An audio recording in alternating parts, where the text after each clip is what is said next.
Welcome to the Honest Podcast. I have a really good friend, Thomas, here. This guy I met pretty recently in Redding, California. I went to BSSM, the Bethel Supernatural School of Ministry, with his wife. She was in my first year, and we just became really good friends through one of the group events called Activation, where we went onto the streets and preached the gospel, or attempted to, and failed miserably many times. And we bonded over that pretty hard in that space. And we just became really good friends. And this guy was just thrown into the mix, and we found that we got along really well. We have similar interests in many different areas, including deep diving down the rabbit hole and conspiracies and trying to figure out what is truth and what is not. And this guy's a special dude. So I wanted to bring you on and that the world see who you are. And you also have a podcast called the Fringe Faith, right? Yeah, Fringe Faith Podcast, and I was on there as well. Mm-hmm. This guy just does the coolest stuff. He opened my eyes to a lot of topics that I don't even think about, and I think a lot of us don't even bring into our thoughts, because there's just so much to research when it comes to YouTube and life, and there's so much going on. I'm just thankful for people like him who take the time to research and tell us the things that we could maybe ponder on and then deep dive in, because we found out that it's truth, or that there is even something like that. So Thomas, tell us who you are. Let's start. Oh, I'm just a guy living his life. No, I guess you could say that I'm an anomaly. Goodness gracious, I've done so many different things in my life. I mean, I just turned 35. I've lived probably 20 lives since I was born, I guess you could say. But most notably, most people know me for either back in the day when I did a ton of ministry, even was in the middle of like Ferguson during the protests and riots back then. And then shortly after that, I stepped out of ministry after several, over a decade of doing stuff. And then I ended up getting married and divorced. That was a whole thing. But on my in my process to sort of, I guess, learn to live, I guess, was what I kind of felt like. I felt like I hadn't done a whole lot of living. I'd just done a lot of stuff. I bought a motorcycle and bought a van, moved into the van and lived in it for a handful of years, worked for a motorcycle apparel brand called Go Fast Don't Die, and then did some other stuff. And eventually ended up back in the St. Louis area with my old mentor, who is Jonathan Thomas. He runs a ministry called Civil Righteousness. And during the years after the divorce, he was sort of provoking me. The Lord was provoking me back into, I guess, he basically was just like, come back to the altar. I didn't know what it meant, but I ended up in St. Louis, even though I didn't necessarily want to be there. Midwest. St. Louis. Yeah, I had left Indiana, was tired of the Midwest, and I'm like, okay, what the heck? And God basically just met me there in a really crazy way, and talked to me about completion. It had been 9 years, and he was like, "You've become a more complete version of yourself." I had a ton of experiences that I wouldn't have had if I'd have just stayed within church culture, and I started to comprehend what life is like in a more full picture paradigm, I guess, beyond just because those people that when you ask them what do you love to do, and they're always I read my Bible and I worship and and it's okay, but what do you do? What do you do in your free time? If it's just that, so be it. Maybe some people are to be the priests and what do they call those, nun type person. Absolutely. But honestly, it's one shot way to go. But life is about the mundane, the fun, the enjoyable. It's about the holistic, health and being fit and strong. It's about being, present in the day to day. It's about the sweeping the halls and and cleaning your home. It's also about going out and enjoying your life, whether it be motorcycles or disc golf or whatever else. And so he talked to me about like this whole full process of like, yeah, you have this base that I built under you when you were young in ministry, but there's also all this other, there's just this other aspect to life that you now get and you can teach other people to live into. And then there was also, seeking truth. I've learned so many different things over the last handful of years. And that's a big part of my story these last few years is like, I am a challenger type. I question everything, not because, I'm a doubter or because I'm just trying to be, what's the word? Divisive, but because, if you truly want to grasp the totality that you can, of the, like say faith, for instance, I think Marty Solomon in this book, I think he says something to the effect of, it's called Asking Better Questions of the Bible. And he's talking about how people, are afraid to ask questions because they think that it means that you doubt. But in reality, when you ask the right questions, it leads you to a stronger faith. And so between faith and life and all that stuff, I'm big on that. And then, as he said, I met my now wife, who was out here in Reading. And I ended up connecting with Anthony, and we talk about literally everything. We're good buds, and we agree on a ton of different stuff, and we challenge each other. That's dope, I think. And that's, iron sharpening iron, 100%. I think back in the text where you randomly text me and say, do 40 push-ups. I'm like, oh my gosh. I need to do that again. Challenger. Yeah, I think you should, man. I've been sitting on the couch quite too often lately after work. So, but my work is also physical, so that helps a ton. Man, that is good. On that truth topic, I 100% agree. I think a big part of why I started this podcast was that I saw a big disconnect between what Christians actually experience and what we're told Christians should look like. And it took me years to feel like I was a part of this thing, that it felt like I was a Christian that fit in some kind of a box that was relevant and right. And it was an agonizing process for me. So I think this podcast was to help others to see, I am normal. Like, I'm not alone in this process. Like, I have problems. I have gone through things. I have these questions. Like, I might be in the pursuit of truth. Like, you and I both have a passion for the truth. Some people might have a passion for literature or academics, but at the end of the day, God kind of envelops both of these things, your passion and to live this Christian life holy and blameless. It's a melding of designs and understanding. But also, choices, he's the way, the truth, and the life. Like, he is the way, the truth, and the life, right? So there's an aspect of seeking out the Lord when you're seeking out truth.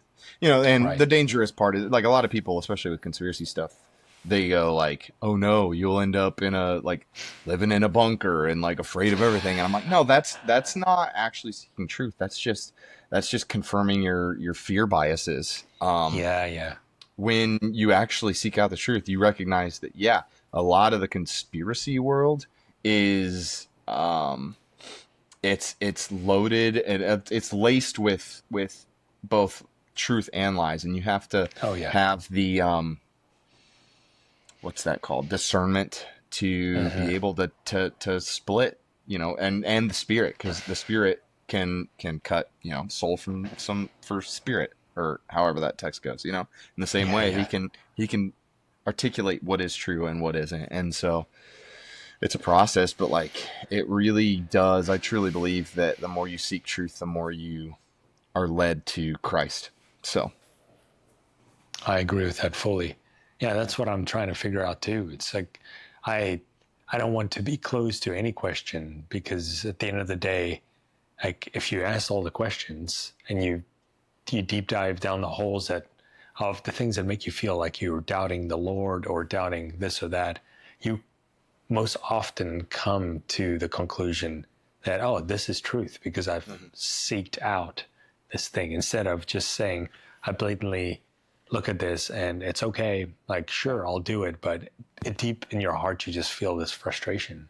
Yeah. Like, Yeah. I don't know if I really believe it. Yeah. It's like, oh, the historicity actually is there, you know? Like a lot of people are like, oh yeah, well, did Jesus actually exist? It's like, oh, when you really look into it, you realize, oh no, there's so much evidence to the fact that he did exist. Too much. He did what he said he did. And anyways, like we don't need to go down to that rabbit hole necessarily. But it's a fantastic route to go, but yeah. Dang. So what led you to this this pursuit of truth, I guess? Like, when did this start, and why, like, your podcast very focused on Fringe Faith? I remember you had this, we had this conversation while I was driving to South Carolina over the phone and over text about what's it, blurry things, or what blurry creatures, right? Yeah, the podcast. And I was like, man, this fits you so well, and you wanted to connect to this this side of the podcast realm, and you seem to blend both the normal and the crazy in one, which is so cool. So well, and that's the holistic approach to it, because I love blurry creatures. I talk about some of the stuff that they do, but I don't want to be blurry creatures. I want to kind of walk alongside some of what they talk about, obviously. I think a lot of it's super important, but I also personally want to talk about all the things, health, holistic things, masculinity, femininity, even healthy marriages and relationships, as well as good theology, apologetics, stuff like that, but that's the point of the podcast. But the reason I got there, I guess, is like, I mean, even when I was a teenager, I remember sitting in like Sunday school and stuff, and we would talk about like the harder things theologically. I just guess I always had a little bit of fascination for kind of comprehending things. There was probably also back then enough insecurity to be like, oh, I know things and I want to prove myself. All of us. Yeah. I actually, funny story, I remember back in the day, almost every time we would meet in my young adults group, me and another guy would end up bringing the conversation to free will and predestination. I love it. Every time. The strongest debate ever. And we'd just be like, well, it depends on free will or predestination, and we would get to that point. And then, a handful of years later, after I did Youth of the Mission and had some other life experiences happen, I started to sort of calm down in my restlessness or my need for approval and attention and stuff. And I started to realize, like, oh, I don't have to respond to every single thing and prove that I know something about it anymore. I would just shut my mouth. And I was like, oh, this is breaking insecurity. What breaking insecurity feels like. This is what, but yeah, so I would be super deep into all that stuff. I just enjoyed it. And then I'd say 2020, I was like, this stuff doesn't make sense. I didn't really get it. And then I had a friend, he lives in Hawaii now, but he was the vocalist in a metalcore band. And I knew his drummer and got to know him a little bit. And he was posting things that were just like super left field that I had no grid for, because he's using terminology that I'm like, I don't know what this means, but he's talking about things that I think, he's onto something about. And next thing I know, I'm like deep diving every freaking thing. Dude. And down like all sorts of conspiracy rabbit holes. And next thing I know, I'm like, oh, everything I thought I knew, it is not quite right. I know that Jesus is who he says he is and that the Bible is true. But man, there's so many layers to that. There's so much to like modern day society and politics and everything else that's so laced in this spiritual thing. Like, oh, wait, a lot of the people that are running these countries truly do believe in these gods like Moloch and Baal and stuff like that. And they still do. And they still serve them, and they still actively, like the Shiva at CERN, things like that. And you start to recognize that like, oh, like this isn't just coincidental, like, oh, it looked cool.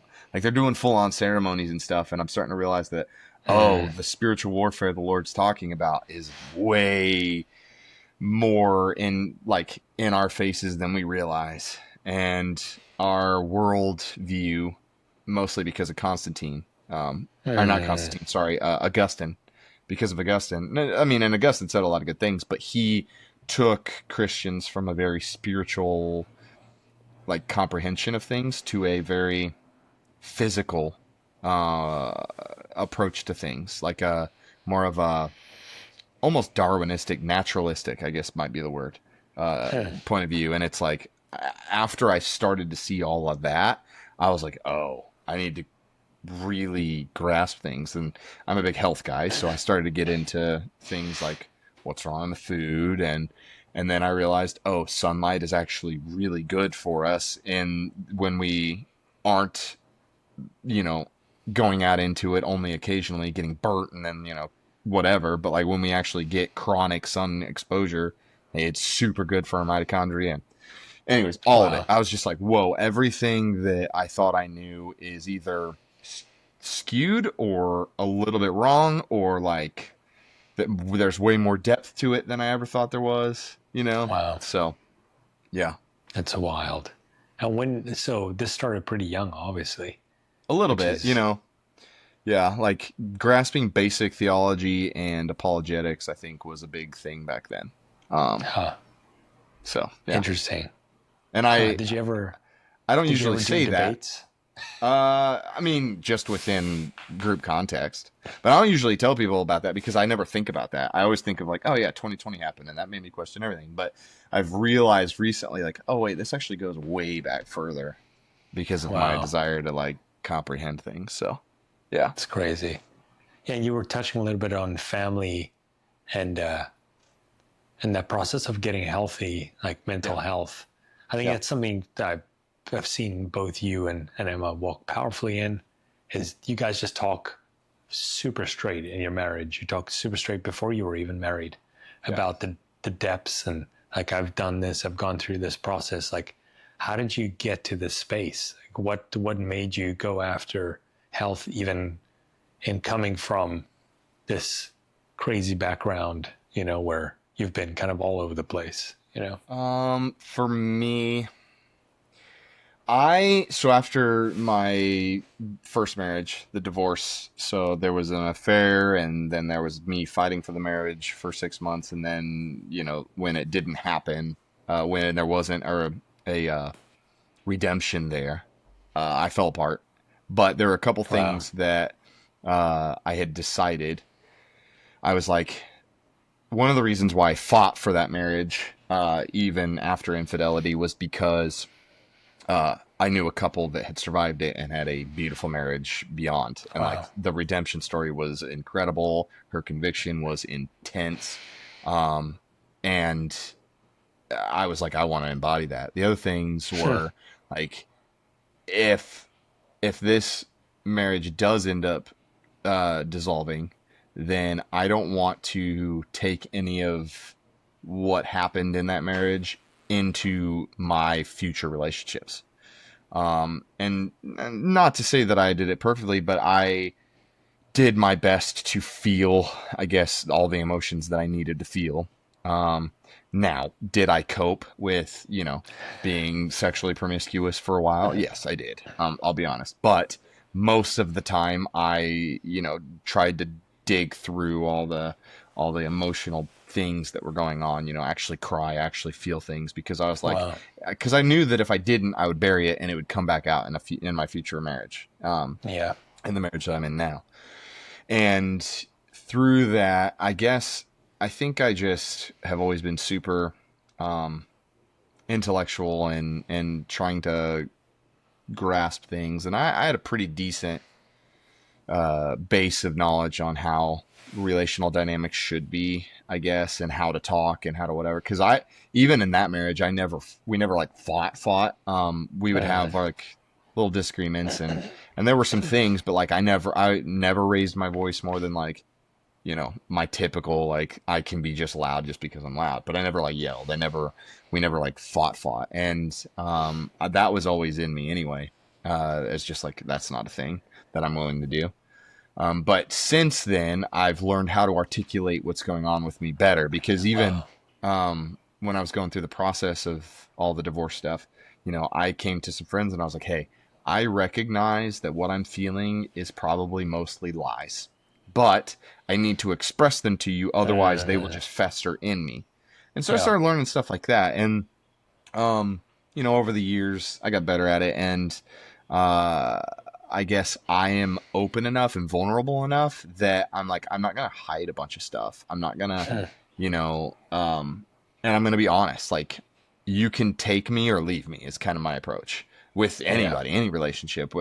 Even with Emma, in a lot of ways, she says that I sort of trauma dumped on her when we first actually started talking, I guess, but I don't remember that. But I do know that I'm the type of person that I'm like, hey, here's me and here's the stuff that I've been through and here's what's going on. Like, take it or leave it, kind of a thing. And I do that with a lot of people. I'll push things, subtly. I'm not like arrogantly pushing, like, what do you think of this? What do you think of that? And like, if you don't agree with me, then, but like, I'll like subtly like nudge people in things and see where they stand. And like, okay, can you handle where I'm going to go with this if I open up on it, or should I mute it, and kind of thing. So, so when it came to Emma, she was just like, yeah, okay, great. Yeah. Like, this is what you've been through. This is who you are. And, so it was beautiful in that. And then we did the pre-marriage course, which honestly, I think they should just open up as a relational comprehension course, because for all but the last session, that's what it is anyway.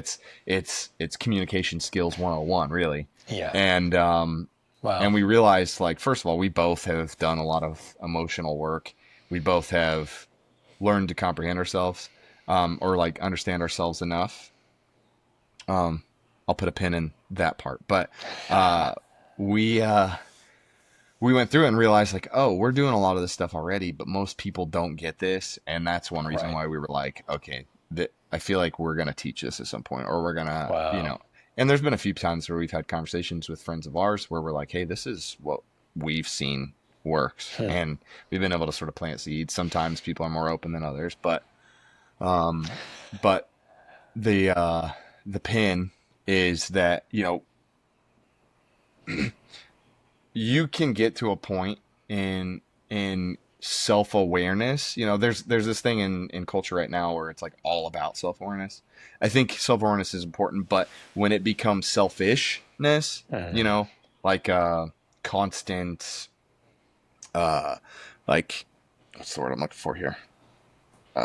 Self-love or constant, at a certain point, it becomes antithetical to the gospel. But understanding yourself enough to be able to articulate what's going on inside you is actually necessary for good, healthy communication with others, because then you can go, hey, I'm feeling this, and I recognize that I might be believing a lie, but we need to talk this out. Or say with my wife, she comes to me and she's upset about something.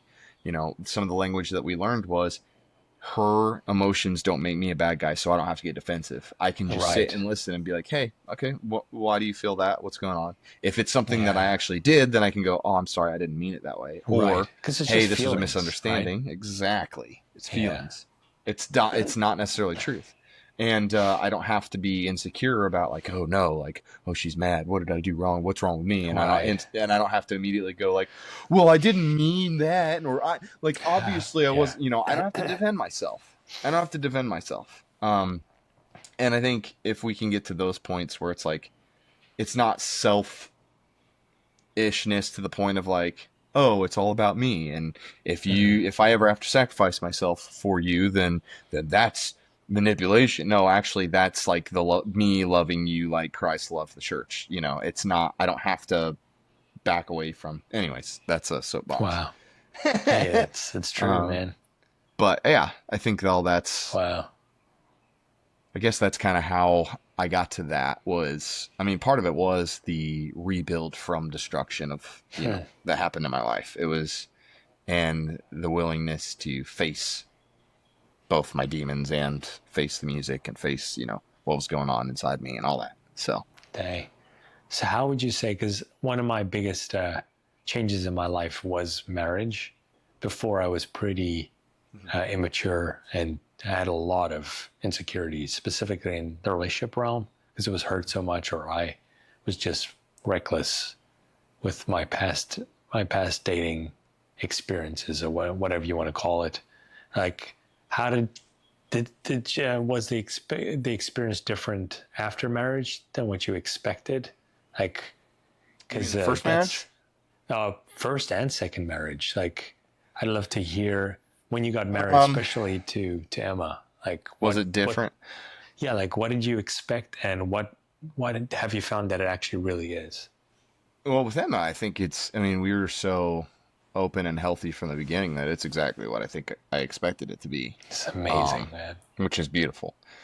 First marriage, I recognized that there were things that I chose to like ignore as far as like red flag type things. And there were character issues, she wasn't a super strong Christian. She was pretty nominal, I think, as far as like where she stood. She had a few experiences, but nothing. But like as far as like where we were on like faith levels, I was way up here. She's way down here. She had been through stuff, and I thought at the time, I remember that like, oh, she's mature. But then she went through emotional, like just got hit by a hammer by her family. And just fell apart. And then she turned into somebody that we just, that whole relationship ended up being just, we were just constantly in like, she was in a trauma loop and I was in survival mode the whole time. So that marriage for sure was not what I had expected it to be. Wow. At all, which was a bummer. Yeah. But yeah, this one, honestly, I mean, it's a few things. I think I used to take myself too seriously. And that's something I realized after the divorce. I was like, oh, I took myself way too seriously. I need to like chill out. And I would get, I wouldn't express anger in like a really mean way or whatever, but I would have flash in a pan anger towards myself or in frustrations or like, road rage type situations where I'm like, you idiot, or whatever, or like I'd forget something and I'd be on my way to work and I'd be like, you dumb A, or whatever, Yeah. And so I had a lot of that, and I don't know. I mean, I guess some of it is just like recognizing that, like, okay, like life's serious, but it ain't that serious. I don't have to be that stressed out about everything. Like, That's true, man.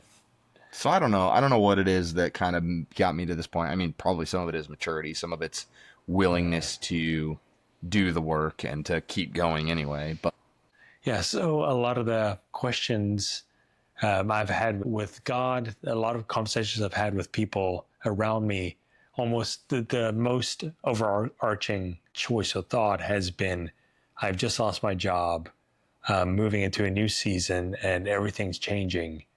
How am I going to survive financially? How am I going to figure out what I'm supposed to do? Like, what am I called for?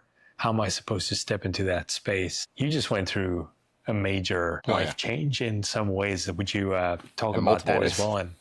And also your expectations. What kind of journey has God taken you on in your mind in the space of provision as a husband, masculinity, like what it looks like when you have no control over your financial, your physical situation. I can't do this or that. Yeah, couple things. One, the detour is the path, right? So whenever life feels like you're on a detour, like it's the path. It is the path that you're supposed to be on. It's the path you're on. And, the speed bumps in the road, they are part of the path. And recognizing that, and then recognizing that like every season is going to look different, and they're all preparing you for later, right? And the Lord has prepared me through a lot of seasons of faith for right now. And then one more thing that I'm thinking of before I really get into it. I think you interviewed somebody a while back, and he said something to the effect of, I believe it was on your podcast. He said something to the effect of like, I'm not the head of my household. God is. Yeah. And like recognizing that, it's like, Yeah, it was Josh Coate, I think. Yeah. It ain't up to me. It's not up to me. And so right now I'm in a season. So my wife and I are expecting within about the next 2 months to have our first kid. Yeah. Which was a surprise. We weren't trying, but it happened. And so now we're waiting. And we were gearing up for that, getting all the baby things together and excited. And we kind of had a plan, financially speaking, midwives, all that stuff. And I was going to work and we're going to do some stuff. And then there's other life changes that are around the corner probably too. And just a lot of stuff kind of just coming, right? And all that life change is just big anyway. And then a month ago, I was on my motorcycle coming home from work and sitting at a green or a red light. I'm looking around, cars behind me. I noticed some motorcycles behind me, and I'm in the front of the line. Coworkers, there's a coworker behind me, coworker beside me. And then there's the turn lanes. They're turning left out in front of me and across from our lane or whatever. And I'm in the right lane. And I look up, turns green. So I go. And I did not see the dude run the red light, turn left out in front of me. And I ended up hitting the back end of his truck. And the handlebars broke my hand. And I fell off the motorcycle onto the pavement on my left side. And now my hips and everything's super out of alignment. Like super twisted. It's like the x-rays look crazy. I will finally be going in for surgery Friday in 2 days. All right. Like that's a big deal because I'm not working right now. Got attorneys and, car insurance stuff is a nightmare. And I don't have health insurance. And so, there's certain things that we have to pay up front, which is a huge bummer. And that's coming out of, like what we had saved for everything else that's coming up. And it's like, ooh, it's super stressful. Wow. And in the midst of that, we had already paid for a baby moon, so to speak. We went to Hawaii, and we weren't sure we were going to be able to. If I needed to have surgery a lot sooner, then we were probably going to have to just not do it. But we had already paid for it. And then just this last weekend was my birthday, and we already had a planned trip for Yosemite. So there was all this stuff, and it's like, okay, what do we do? And funny story, there's this lady at Bethel. We happened to go because every once in a while we still go to their Sunday services, and she's talking about how one time when her and her husband lost their jobs at a church that they were at, and she felt like the Lord just told her, like, just eat chicken tonight. And she's like, okay. And it's like, okay, in the midst of everything, just do the next right thing, And so we talk a lot about that between the two of us, and yeah, it's stressful, but my life, I've been through these seasons of just crazy faith. I quit my job several times when I was younger to go do ministry things, like whether it be go to YWAM or go do the Ferguson response stuff back when the riots and protests were happening, or, I just did all sorts of different, like, super faith things. Like I even tried to move to LA once after quitting my job because I felt like the Lord told me to. Ends up, he goes, I told you to go, not move. And I was like, okay. And Dang. Just like all these different things that I did but God always provided. There's been a few seasons of life, even like with my ex, she was a dual citizen, grew up in Australia. And I felt like it would be best for her mental health to maybe go back home where she was more familiar. And so we literally went bankrupt, planned on not coming back, and got rid of everything, moved over there, and leaned way too heavy on her family. They screwed us over, and a couple months later, we're back in America. But every step of the way, the Lord provided things. Wow. And like the next thing. And then we're back, and super quick after that, we're already about to have like an apartment. The only reason we didn't move into an apartment together is because she left right before we got they had one ready for us. And God literally gave me a truck during that season through some people in our small group. And then I was able to buy her a car super easily, like just provision on provision. And then with living in the van, like God made it so that I could live on, like, I think it was like $1,000 a month for Amazing. Like 3 or 4 months, or more. And, just kind of like able to live and get by on it. And like I've lived like that enough to know that like when the Lord, especially when the Lord says to do something, but even when you're not sure what you're supposed to be doing, like the Lord really loves you. He really loves us. And that was something that I really learned through the process of the divorce, because while I was dealing with that stuff, there was a time where there's this lyric by Levi the poet, and it says, and I still know your voice, and the only thing that it speaks is love, and I recognize that because that word never comes to me from me.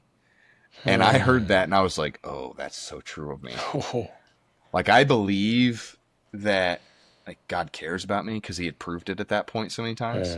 But I was like, I don't know that I believe that you love me, though.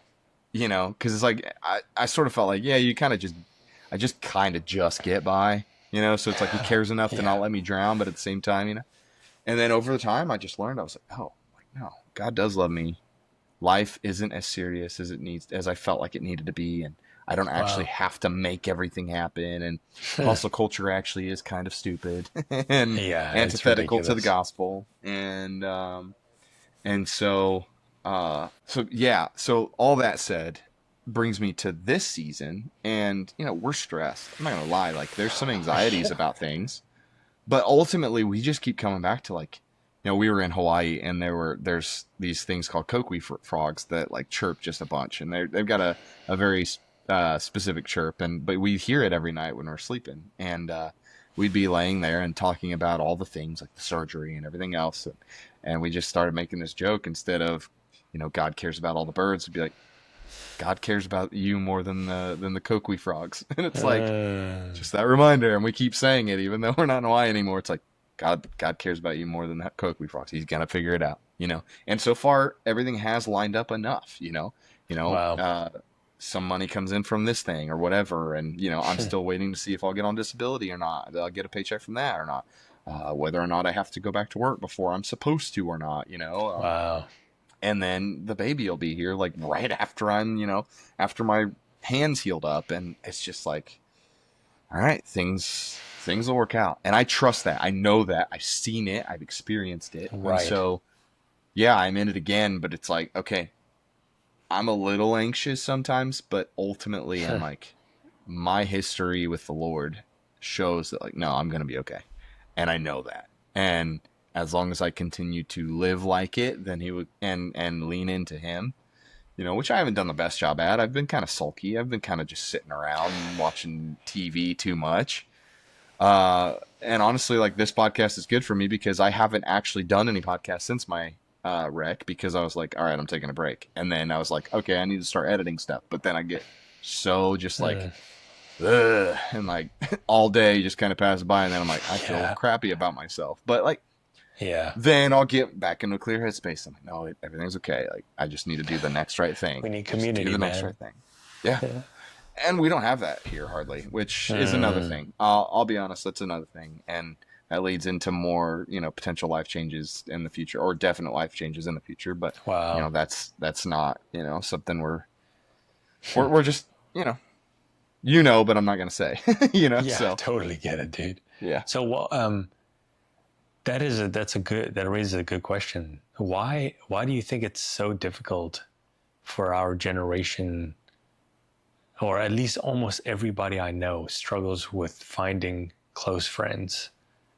In our age group, I just find it very difficult for people to make the effort or time for us to be awake or not too tired to actually invest into people. Like, why have you found that community has been so difficult in the church, or just in your life in these seasons? These things. Phones. That's a great conversation right there, my friend. That is a big piece of it. Like, scientifically speaking, when you have bathed yourself in blue light a bunch, first of all, your phone screen. I really should be wearing my blue light glasses, honestly.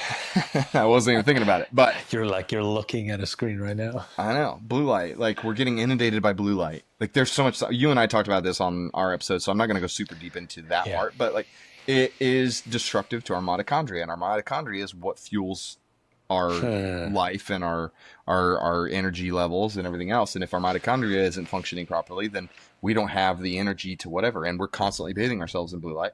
Not only that, the dopamine just blast that we get scrolling Instagram or TikTok or whatever, we end up dopamine depleted, and we don't feel like we can do anything else. Wow. And we've lost a lot of our social capabilities. You know, I know guys like Gary V, they're always like, yeah, people are more connected than ever. And it's like, that's a good thing. I'm like, okay, but they're like surface level. Yeah, we are. We're super connected.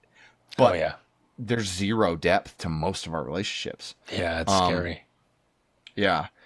So as far as a generation goes, those are the big things. We don't have conversational skills. I mean, look at the political landscape. Everybody's just bickering instead of, you know, being able to, hey, your emotions, the things that you're going through, the things that you're whatever, doesn't make me a bad guy. And yet everybody's conversation skill is, oh, you're upset about something? Well, we're upset at you then, you know, and we're going to fight now. And nobody's got healthy communication skills at all because we weren't taught it. You know, the public school system has just done what it was supposed to and completely inundate humanity into pretty much an oblivion almost at this point. Wow. And it's all of the above. It's all of that. As far as where we're at, you know, like Reading is such a transient community that it's just really hard to get plugged in. My goodness. And then with the way that our life is going, you know, it's just like, okay, well, as of right now, with everything going on, we can only invest so much. But, you know, I think there are pockets of people that are still doing it, you know.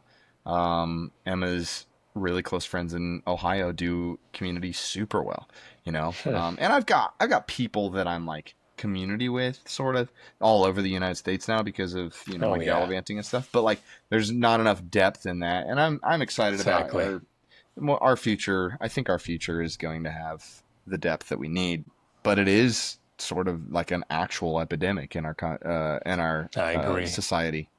I mean, look at Japan, like the way their stuff has gone, like people live indoors all the time, and America has been going that direction. Like there's so many people that are joking about the fact that they're like, yeah, I want to meet somebody, but I never leave my house. And it's like, that's sad. That's a super sad reality. It's all this stuff, you know, the social anxiety, but I think most of that also comes from our phones. There's this expectation to live a certain life or life a certain way or be capable of, you know, articulating yourself super well. And realistically, it's like, no, I don't know, like you just got to try, man. Like we're all going to be bad at stuff. You know, I feel like I'm relatively articulate now, but I used to suck at, you know, being good at conversation. And I used to not be able to articulate a lot of my arguments well, but I just spent the time and I did the studying and I did this stuff. So it's like, we just got to embrace our humanity again, man. I feel like we just have it. And we've just been steadily moving towards this technocracy, what people are becoming, transhuman almost. Like it's not good. So it's pretty terrible. I agree. I think that's the hardest process for me has been finding best friends, people I actually want to see every single week. Yeah. Like it's been years. I think recently I have more of that now. But I feel like it's momentary and then it disappears because people get too busy or I get too busy or I start becoming so self-centered in what I'm doing in my life that I forget to involve others. I think that's something I'm trying to figure out for myself is just that like it's okay to rely on others. I don't have to like figure it all out myself because that's my tendency is to naturally just say, all right, I'm a man, like then my job is to fix things, to fix a car, fix all of this, you know, just put out the fires where I have to.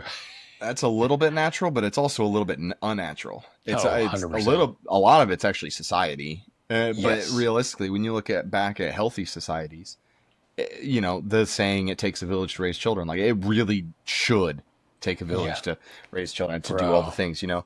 we shouldn't, we shouldn't be like, society thinks that the old ways was, okay, the man goes to the house and the woman took care of the house. That, like, or goes to work and, sorry, let me rephrase that. Like, people think that the old ways was like the man goes to work and the woman takes care of the house. That's not the actual old ways. That's like after industrial revolution type life. Pre-industrial revolution, when things actually were the way they're supposed to be, a little bit more so.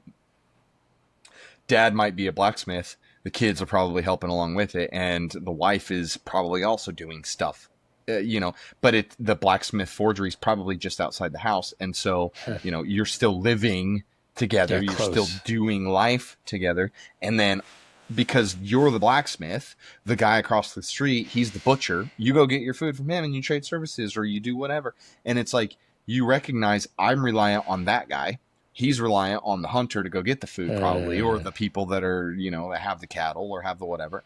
And everybody's actually reliant on each other. And yeah, I might know a little bit about butchering things because maybe I go out and I hunt deer and whatnot. But like, ultimately, people used to live communally and recognize that, like, this guy's got these skills, and yeah, this guy's got a jack of all trades, but he doesn't have every trade. So like, he can do these things super well, but also he can take care of this stuff. But also, when he can, he'll get the actual expert to do it. And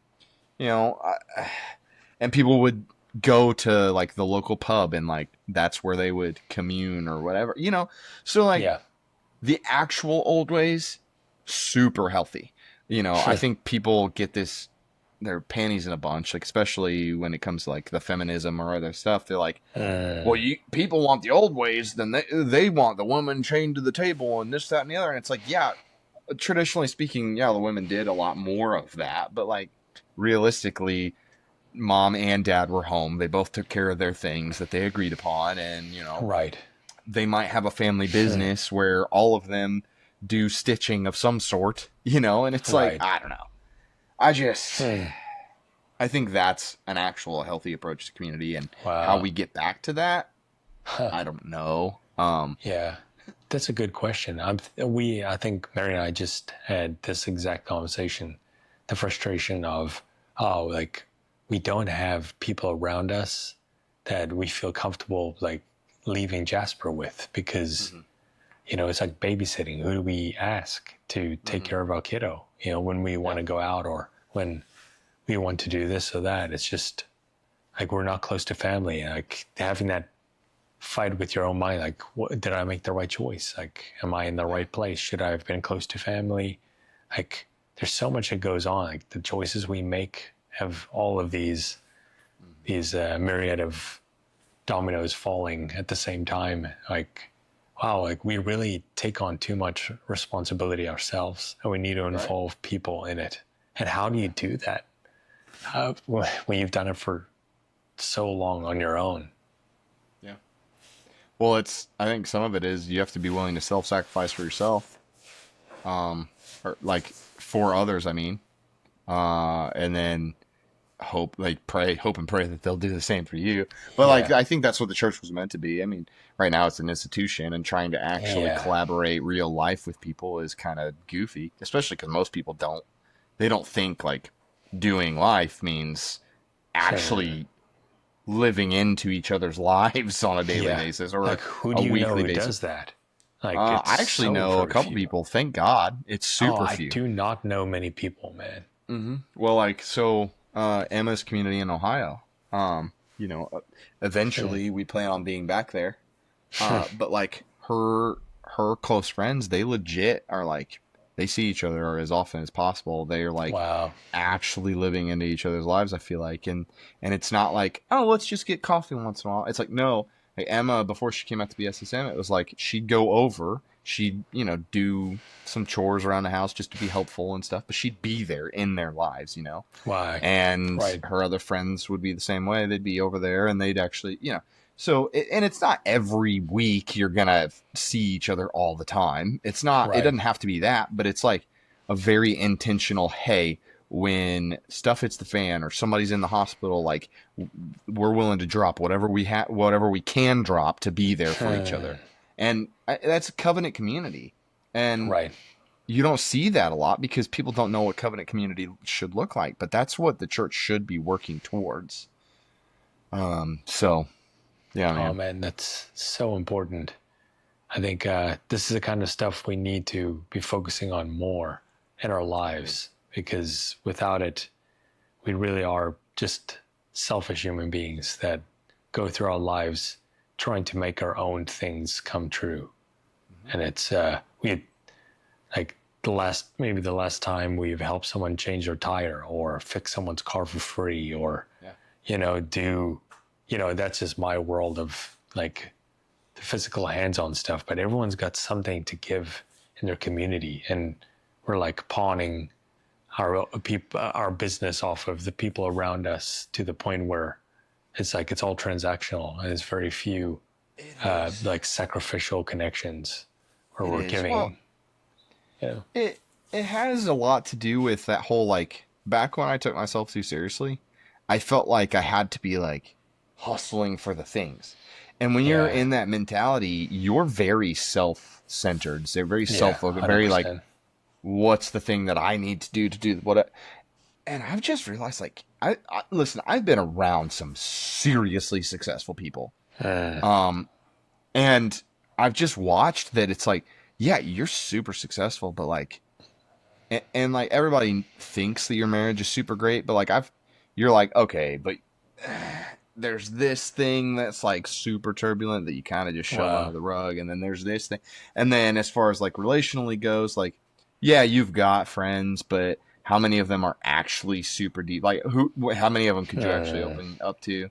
And like, granted, these are people that aren't necessarily believers, and so they're not going to have quite the same moral compass as you and I would. But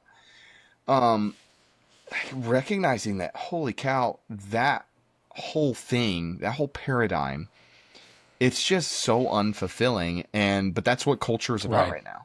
100%. And yeah, and we've got to get back to like focusing on people, and focusing on like relationships, because that's what's really like, that's what's actually like fulfilling is, when Christ said die to self, or die, like those that die for each other, and all the, those ideals. Like, it wasn't like just a good suggestion. It's like, no, this is how you live a fulfilled life. Is pick up your cross and lay it down for others, essentially. And everything else, like, yeah, we should go after things, but it shouldn't be like, I'm just not of the mind anymore. Like, I don't believe that our businesses should be our big priority anymore. I think they should be a priority, but not like the top one, and we treat it like it is, and then there's people that are like, yeah, God first, family second, and then my business. And I'm almost like, God first, family second, people third, and then your business, maybe. Right. Because, and I mean, all of those things coinciding each other will make a successful business. It's just what it is. And here's, I guess, I'm reminded of some things, but like, something I was thinking about before I got injured was, if excellence is void of the fruits of the Spirit, which are love, joy, peace, patience, kindness, goodness, faithfulness, gentleness, self-control, right? If excellence is void of those things, is it excellence, or is it just vanity? Because I know dudes that are super successful, but they do not, like, they may have love for their family, but not for their employees. They may have joy in some things, but like when they're at work, they're so stressed out that they're not actually like having any joy. Or peace because of that, the stresses of everything. They're so anxious and worried about it. And like, they're like, I've got to do it all. And even people that I know that are, supposed to be God-fearing people, they're like, they're so worried about they have to do it all.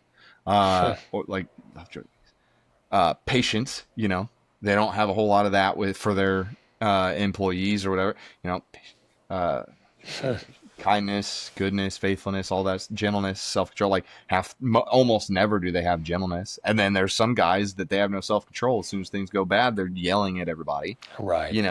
And so it's like, okay, you've built this big thing and it's good, and maybe God told you to do it.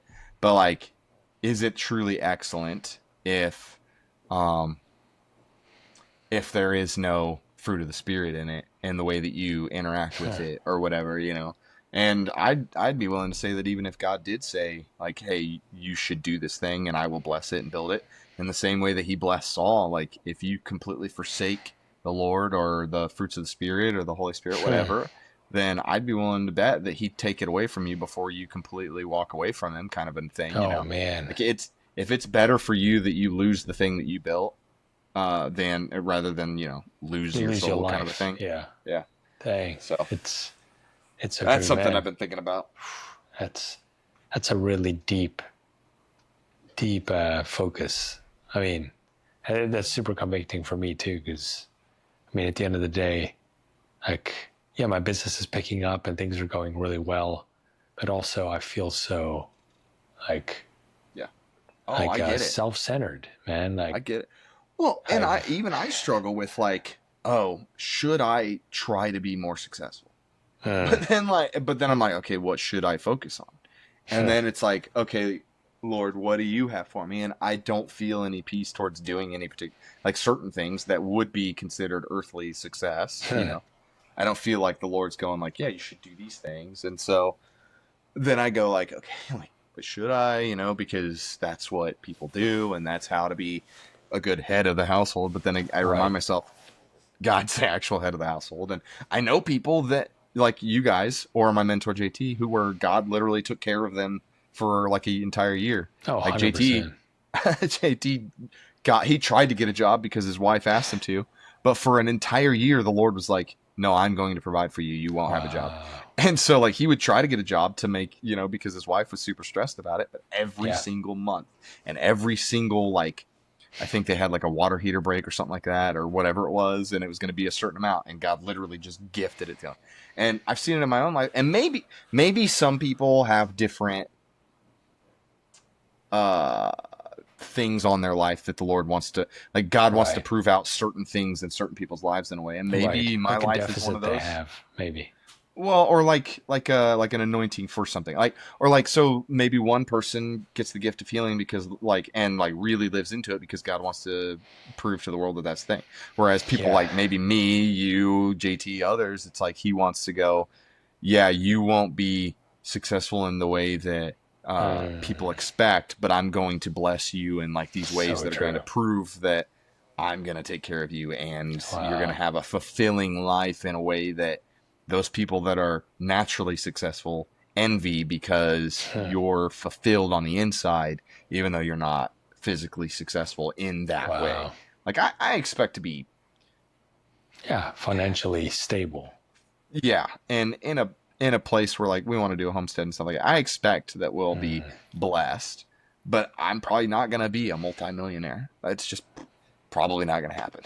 Yeah, you know. But even if you are, like, your journey to that space is not focused on, this is all I care about, this is my main goal, I will reach this goal. It's a part of the journey of discovery, you know. Yeah, man. Sorry, I keep sucking up the air. Oh no, dude, it's really powerful. I'm really excited.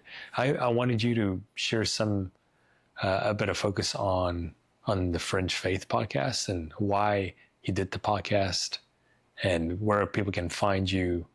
Yeah, so if anyone has an interest in that space or the focus that you have on the podcast, that they can find you as well. Yeah.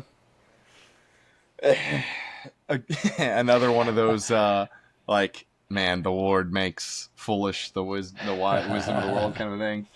Everybody always says that you should focus on, like, one thing when you start a podcast, but I'm like, okay, well, my one thing is faith, and I'm going to hit everything within the life of a person that believes. And so for a lot of people, they'll probably be like, whoa, you're talking about way too many topics. And that's fair. But I think it's all important. It's all a holistic approach to faith. I think that, you know, the believer should be focused on your typical theologies and apologetics and all this stuff, and, like, really breaking down faith and what it means to believe radically. But at the same time, the life of the believer is also health and fitness and, like, the mitochondrial function stuff I was talking about with the sun earlier. I think that stuff is super important because if you live better, then you just live better in every aspect, including your faith stuff, you know. You feel better, you'll do better. So that, and then like masculinity and all that stuff, it's a big topic in culture today. You know, even the conspiracy stuff is big in today's culture. And so I talk a little bit about some of that stuff, you know, like, because there is truth to the fact that there are really bad people in the world governments right now that are intentionally doing things out of a spiritualistic intention. But on the flip side, are there, you know, reptilians, you know, shape-shifting in government? I don't think so. No, I think that has roots.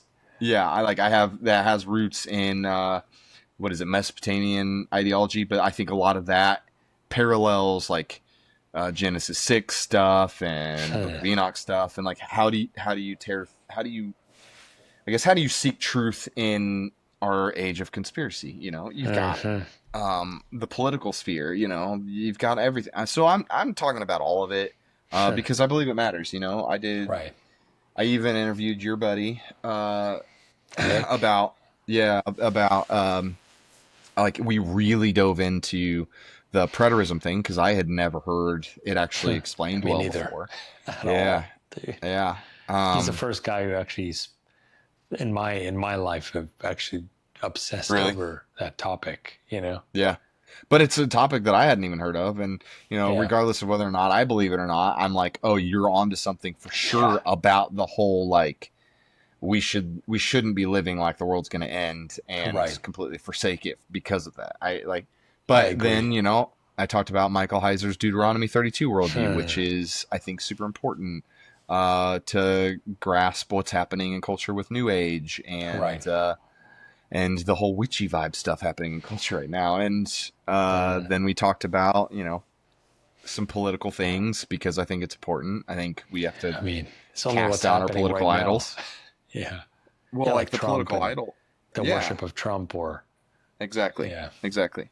Not, you know, and also the worship of, you know, the leftist idea. Like, both sides are just false saviors, in my opinion. Yeah, 100%.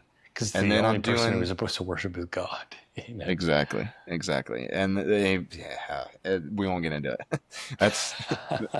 And then I've talked a little bit about law, and I've talked a lot about, you know, just different stuff. Testimonies is a big thing too. Just talking about different people's testimonies, what they've been through, what God has done, you know. So I'm hitting a lot of topics, but I genuinely believe every one of them is important in today's context for the believer. I just do. And so, yeah, if you're interested in any of it, it is the Fringe Faith Podcast. It's on, you know, Spotify, Apple, YouTube. I think even Amazon's podcast platform. And then, I post on Instagram sometimes, although I kind of want to just throw Instagram completely away sometimes. I get it. Yeah. Social media. Back to social media, right? Mm-hmm. The frustration. Yeah. I get it, man. Yeah, for those of you who've listened, I mean, clearly God has been focusing on a couple topics, some of them being, you know, marriage. If you're in that space and you're young and you're trying to figure out what it looks like to step into marriage, or if you're in that space and you feel like, wow, this has not met my expectations, man, we're all in this journey together. You can ask questions. Yeah. I'm sure Thomas is pretty open to having a conversation. Absolutely. If you want to reach out to him, and same here. These topics are real, and you're not alone. You're not alone in this process. So it's, well, if you like this episode, and is anyone that might be interested in the topics we talked about, just feel free to share it to them. Yeah, thank you so much for listening, and thanks so much, Thomas, for coming on and throwing your wisdom our way. We always appreciate it. Thanks, buddy. Thanks. It's I'm thankful for you in my life. You're a person that's been consistent, a guy that's been very consistent in communication, and it's, you know, it's not always about how much you talk, it's about the quality of the conversations you have, and we have many of those. So I'm very thankful. Love you, brother. Love you too, dude. Yeah. See you later. Have a great day, guys.